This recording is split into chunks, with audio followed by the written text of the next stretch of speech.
A lot of municipalities are putting fluoride in your drinking water, and fluoride exists naturally in water. We also know that fluoride is toxic to plants. So is fluoride in your water a problem? Is it harming your plants? If you go on the internet, you can actually find lists of fluoride-sensitive plants. The snake plant is one of those. When it gets too much fluoride, it accumulates in the tips and they go brown, and people complain about that all the time. But is that a real problem, or are gardeners misinformed about fluoride? Before we get into this topic, let's have a better understanding of what fluoride is. Fluoride is one of the elements. It's very closely related to chlorine or chloride. Fluoride is a salt, and it combines with other nutrients like calcium, magnesium, and sodium. In fact, when it combines with sodium, you get sodium fluoride, which is very similar to table salt, which is sodium chloride. Fluoride is the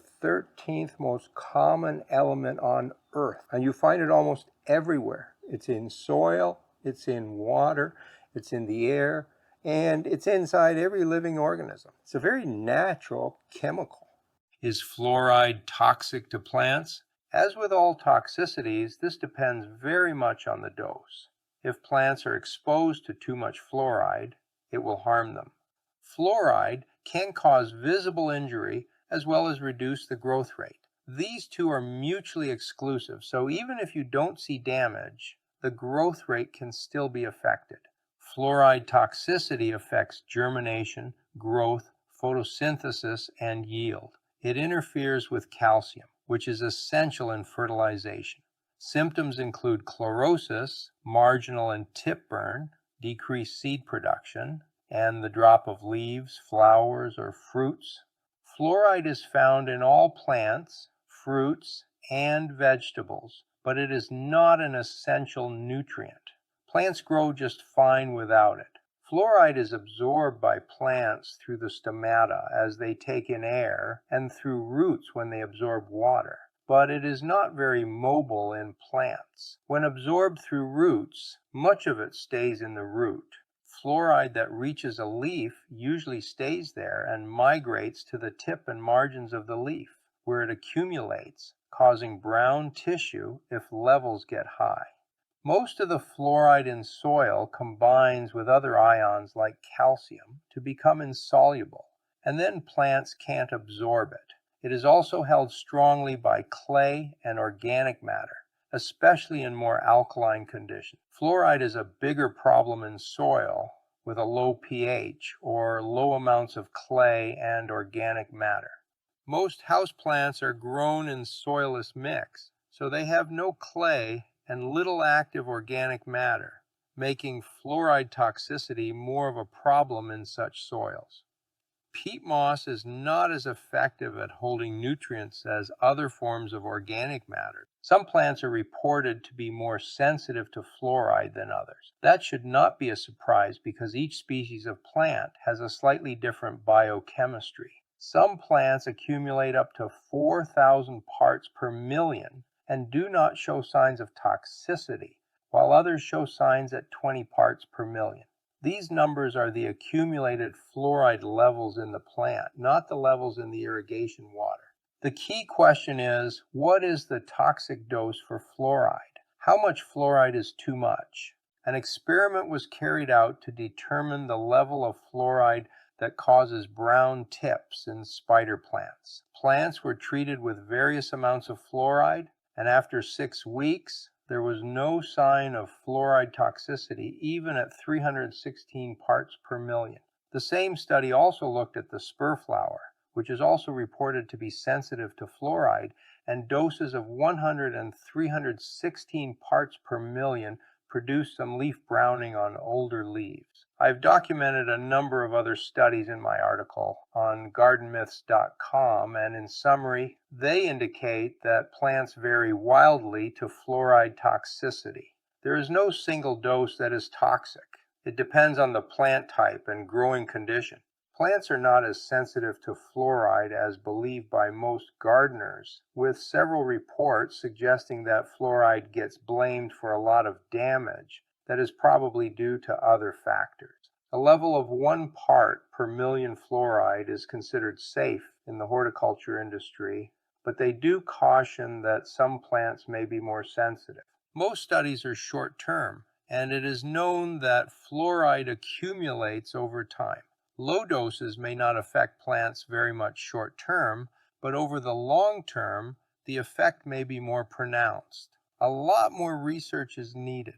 Let's ask a different question. How much fluoride is there in tap water? That depends on where the water comes from. Natural drinking water in the USA has an average fluoride level of about 0.2 parts per million, although in some places it can be much higher.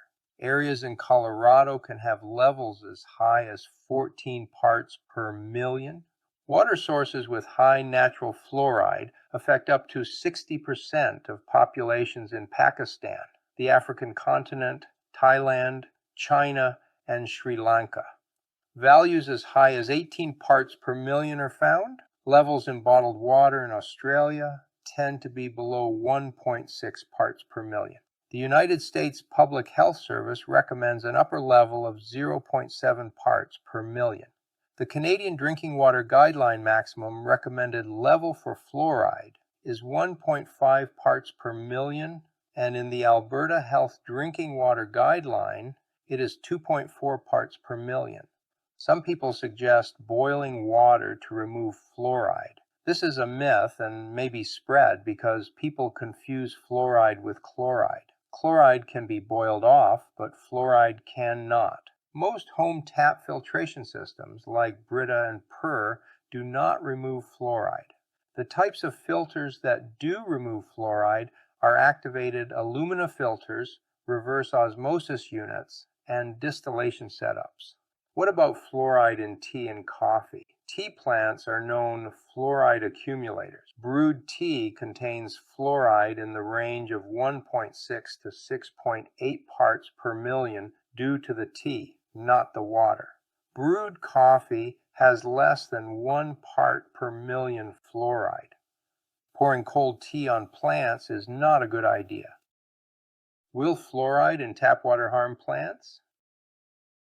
When I started researching this work, I was quite sure that the fluoride in tap water would not harm plants, but this may not be true. The answer is certainly much more complex than gardening reports suggest. Here are some key points to understand. Plants can be harmed by fluoride without showing any visual symptoms. Gardeners frequently comment with, "My water is fluorinated and my plants are fine." The problem with this statement is that gardeners rarely do controls, and the absence of symptoms does not mean plants are not harmed. They could be growing slower than normal due to fluoride. The presence of fluoride toxicity symptoms does not mean they are caused by fluoride. These symptoms can be caused by a number of other factors, including other salts, low humidity, or even plant shine products. Some plants are more sensitive than others. The soil or potting media has a significant effect on the amount of fluoride that is absorbed by plants. Clay, organic matter, high levels of calcium, and higher pH all reduce the impact of fluoride on plants. Fluoride is accumulated in plants, which means the amount in plants goes up over time. Most testing is short-term, and plants held by gardeners are long-term. Most of the research I found looked at fluoride levels of 10 parts per million or even 100 parts per million, while tap water levels are in the order of 1 part per million.